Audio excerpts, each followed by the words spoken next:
Hello, goblins. It's Chris, Eldritch Pipes. I'm smoking a new tobacco.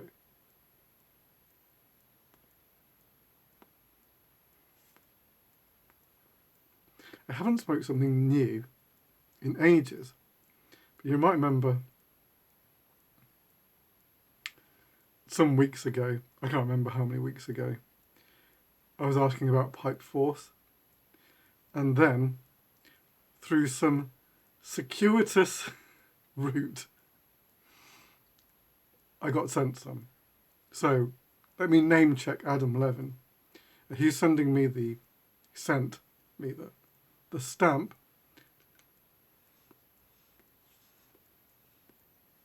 for the Speakeasy Pipe Club. And when I do their pipe next year, again, next to the Eldritch Pipe stamp will go the Speakeasy stamp. And he said, should I send anything else over with it? And I was like, well, yeah. A tin of something or other, I shouldn't wonder. And I can't remember if he suggested pipe force or I said, ooh, is there any pipe force going? So we discussed what blends were available, and number 5, well actually number 6 sounded like it would hit the spot more, but after a little word with Adam, he said he preferred 5, and if he thought that he would prefer 6 and actually preferred 5, then I thought that sounds in line with my thinking, because just reading the components on the paper, 6 is my guy. So I'll go with 5.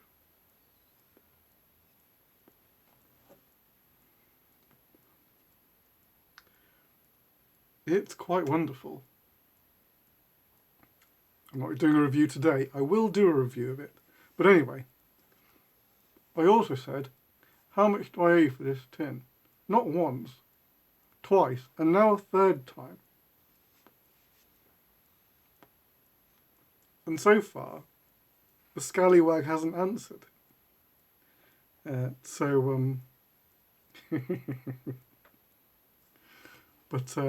yeah. Oh, I should show you.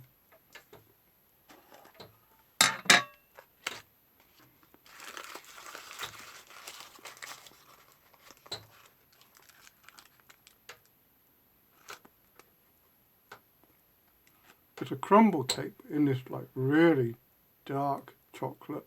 I mean, and the subtle aroma from the tin. My knees nearly went weak.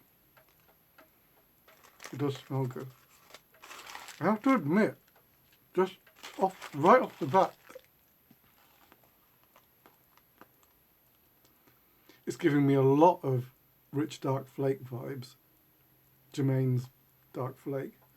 It's stronger. It's definitely stronger. It's rustica as one of the components. I can feel the nicotine tingle in my nose. But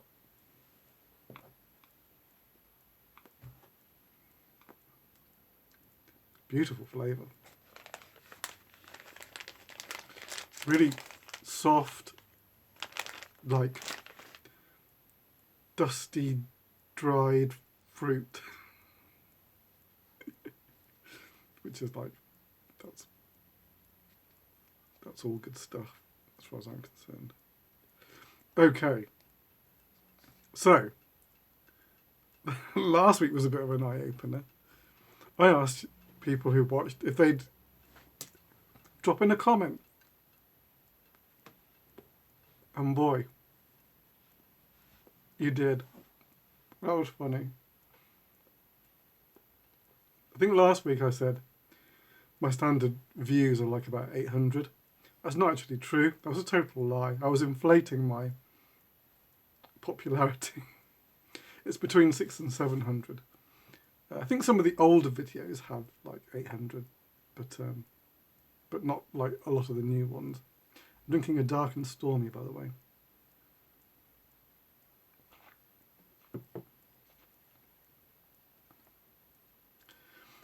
But who knows what's a view? What is a view? It's YouTube doesn't tell you what a view is. Anyway, there's over 100 comments now on that last video, and most of you guys saying that you watch most weeks, which kind of like blew my mind. I have a completely different picture of who I'm talking to now.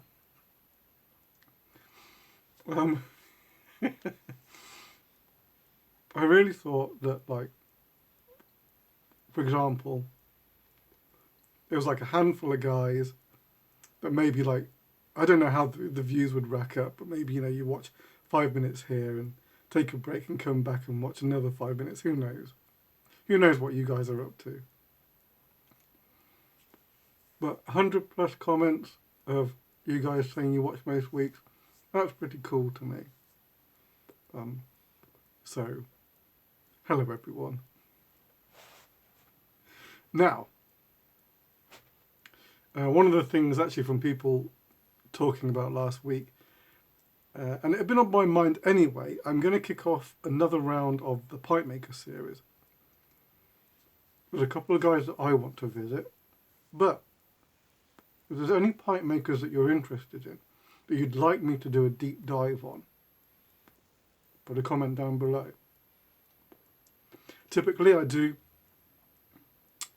think about 5 pipe makers in a run before having a break and doing something else. So I'm going to pick up about 5, well, we'll see what interest is like, but about 5 pipe makers, and we'll do a deep dive. There's going to be a couple, obviously, that are going to be my favourites, but we'll see what you guys say as well. And maybe you'll pull up a name that I haven't heard of, and that'll be interesting. Or maybe it'll be a really popular pipe maker that you'll all want to have a look and try and get an overview of their career, which is always a fascinating thing to do. On that subject, now I know that there's a bunch of you out there. There's been a pipe, not a pipe, but a pipe from a pipe maker that I've really wanted to add to my collection, but I can't locate a pipe from them. They're no longer living, unfortunately. It's Christian Wolfsteiner, and his business name was Tarek Breyer. If any of you guys know someone with a Christian Wolfsteiner pipe that might be considering letting it go, or if you just want to put some feelers out there, that would be really wonderful, because he is like my top pipe maker, and I don't have a pipe from him, and I would really love to have one. Not just any one, but there were a couple he did that, just a few that were like fun and a bit funny, and probably don't fall into my wheelhouse of the ones that I'd want. But most of his work is like stunning, and I want something from him. So there's probably enough of you out there. See if we can make something happen. See what happens. All right. Is there anything else before we get to the pipes? No, I think that's it.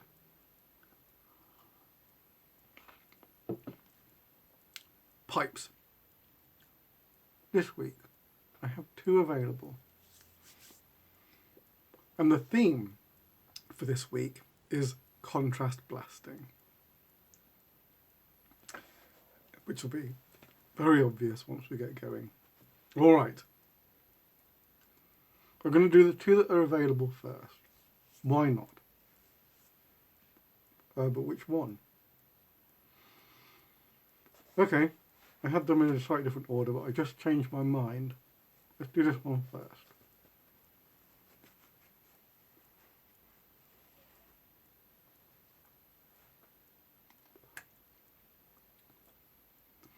It is a prince. Done in a black and yellow contrast blast.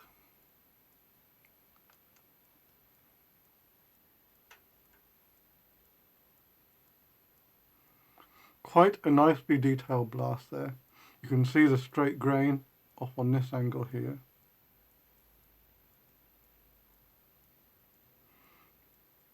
You can see the subtle ring grain.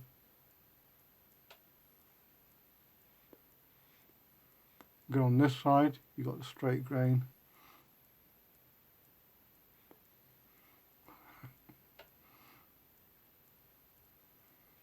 For some reason, this ring here cut deeper than all the others. I don't know why. It is just the briar.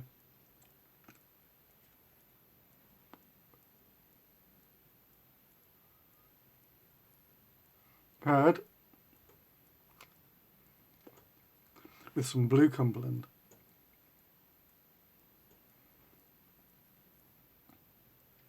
I realised when I was doing this one that my smooth and my sandblast princes are slightly different to when I do the rusticated princes.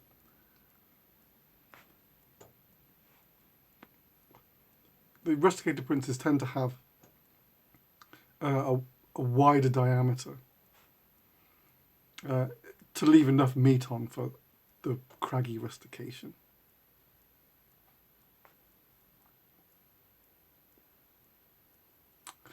I do like the balance of this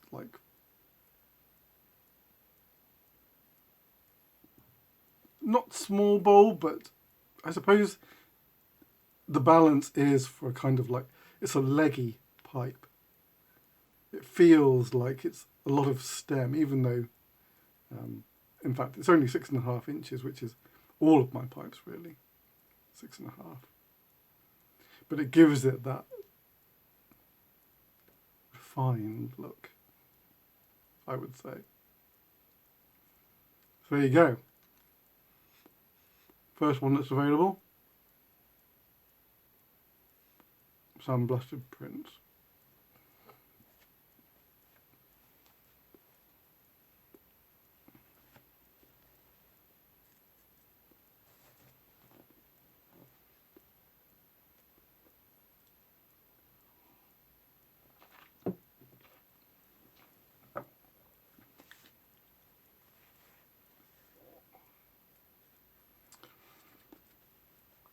Next one. Brace yourselves.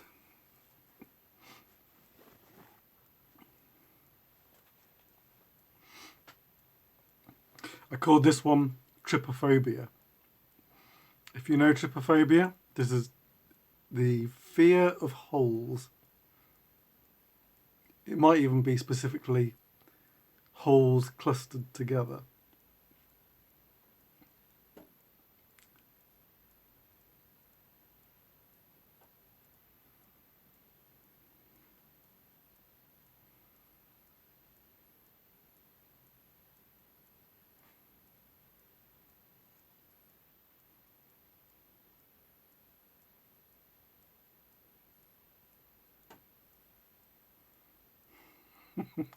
Steph would not even touch this one.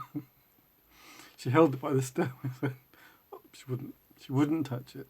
Not that she has trypophobia, to my knowledge, but I think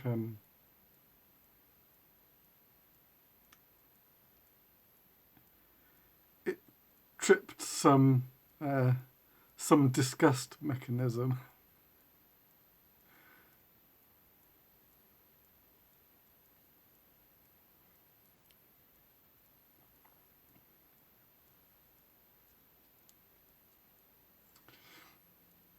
moss ebonite, moss cumberland is the stem that I paired with this guy.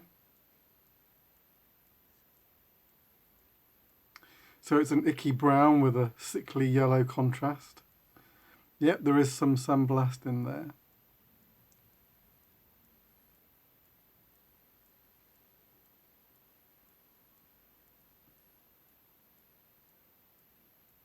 If you Google trypophobia, Trypo phobia, you'll get to see lots of examples of, well, not this, but of the common patterns that trypophobics.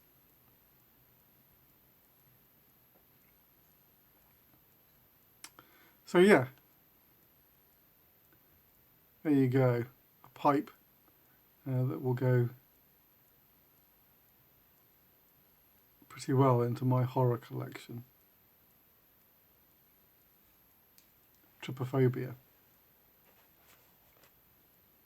Actually based on the tulip shape, but with a totally different... the internals are like the tulip, and there is some bowl shaping that is similar to it as well, but it's somewhat different. I just use it as the scaffolding for that one, but then went a wholly different way.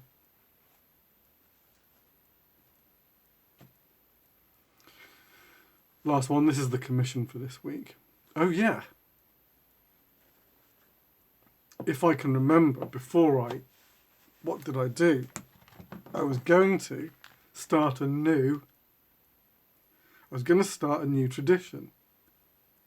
And the tradition is naming, just name checking who next week's commission is.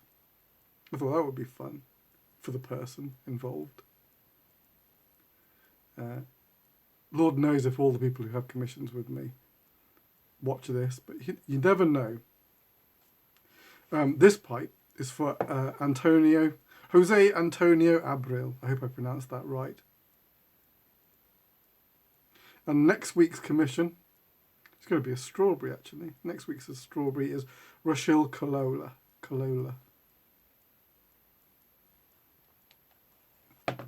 So it's on to yours next week, Rochelle.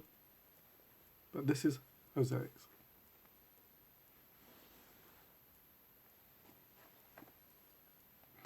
It is a reading pipe, as you can see. Lots of lovely ring grain, you can see that. Pretty tightly packed actually. But with the contrast blast picking out the straight grain, that's what's really fun about the contrast blast. You get the sand blast picking out the ring grain and the contrast blast picking out the straight grain for quite a striking look. Straight grain, ring grain. This paired with, on Jose's request, gold Cumberland. Actually haven't made any gold Cumberland for quite some time, so this is made specifically for Jose. Quite a lovely piece.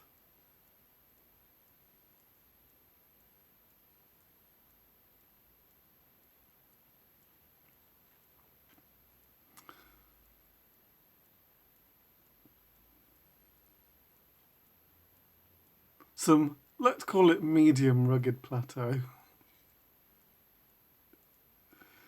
It's not exactly square, but it's not exactly... Sometimes it can be quite slanted on various angles. This one isn't. This is fairly uniform. It has a few quirky pieces on it.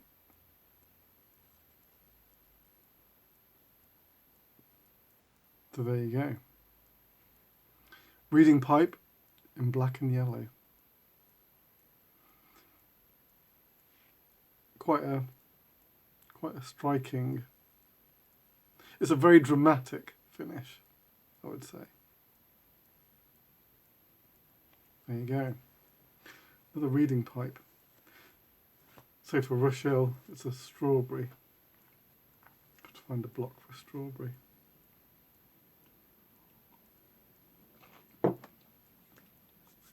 All right, that's it. If you're interested in either the Prince or the Trypophobia pipe, ring me an email. Have a little chat. All right. I'll be back next week. So until then, take it very easy. Your loyal pipe maker.